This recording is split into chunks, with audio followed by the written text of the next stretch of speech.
Une quarantaine d'acteurs de la filière agricole étaient convoqués par le préfet des Pyrénées-Atlantiques hier soir pour échanger autour de la loi Egalim et construire un juste prix pour les éleveurs et les producteurs. Mais légère déception pour les syndicats agricoles présents, car seulement la moitié des organisations invitées a finalement participé aux travaux, alors qu'il y a urgence, comme l'a montré le récent mouvement de contestation. Les coopératives laitières, les coopératives de transformation fromagère étaient absentes. La grande distribution. La grande distribution, la grande distribution aussi était absente. Donc c'est vrai que c'est difficile de discuter autour d'une table si on n'a pas tout le monde.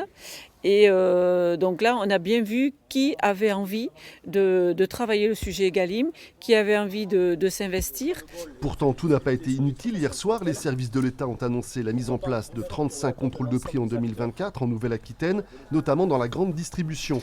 Et le travail de fond sur Egalim va se poursuivre. Les syndicats vont également se tourner vers les parlementaires locaux pour faire évoluer les textes. Aujourd'hui, le principe de la loi Egalim, en fait, il est de construire le prix en marche avant, c'est-à-dire partir du prix nécessaire à couvrir les besoins pour couvrir le coût de production d'exploitation et monter graduellement en prenant en compte les charges de chaque acteur pour arriver au consommateur.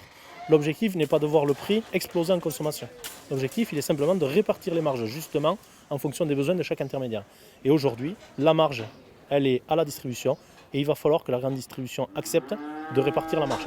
Structurer toute la filière agricole de façon plus équitable, voilà l'enjeu des prochains mois pour les éleveurs et les producteurs.